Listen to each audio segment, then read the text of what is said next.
Okay, so you want to own a steel mill, not a scrapyard, not a little fabrication shop that bends other people's steel into stair railings. You want the real thing, the cathedral of fire, the place where rock and rust go in one end and skyscrapers, aircraft carriers, and the frame of every car in America come out the other. You've seen the pictures. Rivers of glowing orange metal, showers of sparks, giant ladles the size of a house pouring liquid iron at 1,500 degrees. It looks less like a factory and more like someone captured a piece of the sun and put to work. And here's the fantasy. Steel is forever. Civilization is basically just steel in different shapes. Every building, every bridge, every car, every ship, every washing machine, every paperclip. The world used about 1.9 billion metric tons of it last year. Nobody is going to stop needing steel. So if you own the machine that makes it, you own a money printer that runs on rocks. You'll be a titan of industry. A captain, the kind of person they name a high school after. Right? Sit down. Because the steel business is one of the most brutal, capital-devouring, margin-crushing, cyclical meat grinders in the entire economy. It has bankrupted some of the largest companies that have ever existed on American soil. And the reasons why are a lot stranger than cheap foreign steel. Let me show you how a steel mill actually works. The illusion is that a steel mill is a factory. You picture it like any other factory. Raw materials come in, you run the machines during the day, workers go home at night, you flip the lights off, and tomorrow you do it again. Turn the dial up when demand is high. Turn it down when demand is low. Simple. That is not what a steel mill is. A traditional integrated steel mill is built around a blast furnace, and a blast furnace is not a machine you turn on and off. Once you light a blast furnace, it runs continuously, 24 hours a day, 7 days a week, for as long as 15 to 20 years without ever going cold. That single, uninterrupted run has a name. It's called a campaign. Think about that. You don't run the furnace. You begin it, and then it runs for 2 decades like a heart that cannot be allowed to stop. Why? Because the inside of a blast furnace is lined with special refractory brick, and it's holding thousands of tons of molten iron and superheated gas. If you let it cool down, the lining cracks, the molten material can freeze solid inside. They literally call it a salamander, a frozen block of iron and slag welded to the bottom of your furnace. And relighting it is a monstrous, expensive, dangerous operation that can cost tens of millions and take months. So here's the first thing nobody tells you about owning a steel mill. You cannot stop. Demand drops. Prices crash. Recession hits. The furnace does not care. It is hungry. It needs to be fed tons of raw material every single hour, forever, or you lose the whole thing. You didn't buy a factory. You adopted a dragon. And the dragon eats whether or not you're making money. Before you buy anything, you need to know there are actually 2 completely different kinds of steel mill, and they're almost different businesses wearing the same coat. Type 1, the integrated mill. This is the classic, the giant. You start from scratch, from iron or rock dug out of the ground. You combine 3 things in your blast furnace. Iron or coke, which is coal that's been baked until it's almost pure carbon, and limestone. You blast superheated air through it. The coke burns at brutal temperatures, and the oxygen gets ripped out of the iron, or leaving you with molten pig iron. Then that molten iron goes to a basic oxygen furnace, where they blow pure oxygen through it to burn off excess carbon and turn it into actual steel. An integrated mill is a small city. It has its own coke ovens, its own or yards, sometimes its own port. A new one, a greenfield integrated mill, can cost you anywhere from $5 to over $10 billion to build. Billion, with a B, before you've sold a single ton. Type 2, the mini mill. This is the rebel. Instead of a blast furnace, you use an electric arc furnace, an EAF. And instead of starting from iron ore, you start from scrap steel. Old cars, demolished buildings, appliances, the corpses of previous civilizations. You dump the scrap into a giant bucket, lower in graphite electrodes the size of tree trunks, and run an electric arc through them so powerful it can melt the scrap into liquid steel in under an hour. A mini mill is dramatically cheaper to build, hundreds of millions to maybe a couple billion instead of 10. It can be turned down more easily. It uses a fraction of the workforce. And it made a lot of people very, very rich while the giants died. Hold on to that word, mini mill, because it's going to come back and it's going to be the knife. Let's say you've got your mill. Now let's talk about what it costs to actually run the thing, because this is where the fantasy starts sweating. Raw materials. For an integrated mill, iron, ore, and coking coal are global commodities with wildly swinging prices. You might spend the majority of every dollar of revenue just on the stuff you feed the furnace. For a mini mill, your input is scrap steel. And here's the trap. When demand for steel goes up, everyone wants scrap, so the price of scrap goes up right when you most want to make steel. Your input cost rises with your output price. The margin squeezes from both sides. Electricity. If you run an electric arc furnace, you're one of the single largest electricity consumers in your entire region. Melting steel with electricity takes roughly 400 to 500 kilowatt hours per ton. A single big EF can pull as much power as a small city. Mini mills are often built specifically in places with cheap electricity, and they'll sign deals to run the furnace at night when power is cheapest. Your electric bill is a rounding error the size of a hospital's entire budget. The furnace that never sleeps. Remember the campaign? That continuous run means continuous cost. Continuous or continuous coke. Continuous labor across 3 rotating shifts. Every hour of every day, holidays included. Maintenance and relines. Every 15 to 20 years, the blast furnace campaign ends, and you have to reline it, completely rebuild the inside with new refractory brick. That's a planned shutdown that can cost hundreds of millions of dollars and take months, during which your dragon produces nothing and earns nothing. Labor. The big integrated mills are heavily unionized. In the U.S., the United Steelworkers. Generations of contracts, pensions, and healthcare obligations. We'll come back to those pensions because they're the murder weapon in our case study. So add it up, billions to build, a furnace you can't turn off, an electric bill like a city, and inputs whose price rises exactly when you need them most. Now, the good news. The price of steel. Here's the problem with selling steel. It's a commodity.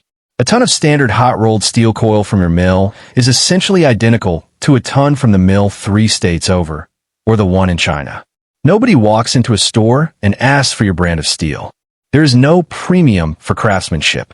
There is only one question the buyer asks. What's your price per ton? And because it's a global commodity, you don't set that price. The market sets it, and you take it. Hot-rolled coil might sell for $1,800 a ton during a boom and crater to $500 a ton in a bust. And those swings can happen in the same 24-month period. Now, layer that on top of everything for part 3. You have gigantic fixed costs. The furnace you can't turn off, the debt on the billions you borrowed to build it, the labor, the power. Fixed costs don't move. But your revenue per ton swings like a wrecking ball based on a global price you don't control. This is the trap of the whole industry. When steel prices are high, everyone on Earth makes as much steel as physically possible to cash in. That flood of supply crashes the price. Now everyone is losing money. But remember, you can't turn off the furnace, so you keep making steel at a loss, which keeps the price crushed. You produce your way straight into bankruptcy because stopping is more expensive than bleeding. Economists have a boring name for this. They call steel a deeply cyclical industry. What it means in plain English is, for a few great years you feel like a genius, and then for several miserable years the same business tries to kill you, and you had no control over which phase you're in. And into that already brutal math walks something that turned a hard business into a graveyard. Let me tell you about Bethlehem Steel.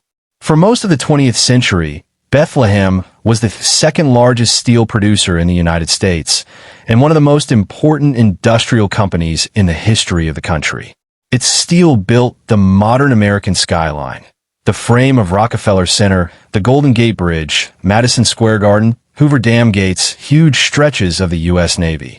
During World War II, Bethlehem built over 1,000 ships. This was not a small company. This was an empire. This was America's muscle. At its peak, Bethlehem employed roughly 300,000 people. Its headquarters and its home plan in Bethlehem, Pennsylvania were a symbol of American industrial might that seemed like it could never fall. So how does an empire like that end up bankrupt and liquidated, its iconic blast furnaces standing cold and rusting as a tourist backdrop next to a casino? Because that's exactly what happened. Bethlehem Steel filed for bankruptcy in 2001, and by 2003 it was gone. Its assets sold off for scraps. It wasn't one thing. It was 3 knives. Knife 1, the mini mills. Remember our rebel? While the giants like Bethlehem were locked into their enormous, expensive, can't-turn-them-off integrated mills, a company called Nucor and others bet everything on electric arc mini mills. Cheaper to build, nimbler, fewer workers. They started with simple products and kept climbing up into the exact high-value steel the big integrated mills relied on for profit. The giants couldn't match their costs. They were fighting with a battleship against speedboats. Knife 2, global competition. Cheaper steel from overseas flooded into the U.S. market, dragging that already volatile price per ton down even further, right when the giants needed every dollar. Knife 3, and this is the one that actually did it, the legacy costs. This is the part almost nobody understands. Bethlehem had been a great employer for 100 years. That meant it had promised generous pensions and lifetime health care to generations of steelworkers. By the end, Bethlehem was supporting the retirements of a massive army of former employees. At one point, it had something like 7 or 8 retirees for every single active worker. Stop and picture that. You're not running a steel company anymore. You are running a giant pension and healthcare fund that happens to have a steel mill attached to it. Every ton of steel you sell has to carry not just its own costs, but the healthcare of tens of thousands of people who stopped working decades ago. Your competitors, the young mini mills, carried none of that. They started clean. So when the cyclical downturn hit and steel prices crashed, Bethlehem couldn't survive the bad years because the bad years still owed billions in pensions. The furnace kept eating. The retirees kept needing care. The price kept falling. And one of the mightiest industrial companies America ever produced simply ran out of road. When it collapsed, its pension obligations, billions of dollars, were dumped onto the federal government's pension insurance agency, the PBGC, and many retirees saw their promised benefits cut. The blast furnaces at the Bethlehem plant went cold in 1995, and today they light them up at night as a decorative attraction next to a casino and an art center. That's the ballad of the steel mill. The bigger the empire, the heavier the anchor. After all that, you might think nobody wins in steel. That's not quite true. People do win. They just win by refusing to play the old game. Nucor, the mini mill company, became the largest steel producer in the United States, bigger than the old giants that once looked immortal, by being the low-cost, flexible, non-legacy burden speedboat. It kept its costs vicious, tied worker pay partly to production, so labor costs fell automatically in bad years, and it never built the anchor. And on a global scale, steel is now dominated by China, which produces more than half of all the steel on Earth, over 1 billion tons a year, more than the rest of the planet combined. That scale is why global prices are what they are, and why every Western mill lives or dies by government tariffs, like the 25% U.S. steel tariffs that try to hold back the flood. So yes, you can make money in steel. But notice how, by being lean, by staying flexible, by never promising more than the cyclical years can pay, and by being small enough to bend when the market swings, the exact opposite of the cathedral of fire fantasy you started with. So let's go back to the beginning. You wanted to own a steel mill. You wanted the rivers of orange fire, the money printer that runs on rocks, the high school named after you. Here's what you'd actually be buying. You'd be buying a dragon that can never sleep. A furnace that runs for 20 years straight and bankrupts you faster if you try to stop it than if you keep bleeding. You'd be buying an electric bill the size of a city, an input cost that rises exactly when you need it lowest, and a product whose price is set by strangers on the other side of the planet who have never heard your name. And if you last long enough to become an empire, you'd be buying an anchor of pensions heavy enough to drown the very thing that made you great. Because here's the truth about a steel mill. It looks like the most solid business in the world. It is made of the most solid thing in the world. Steel is permanence. Steel is forever. But owning the mill isn't permanence.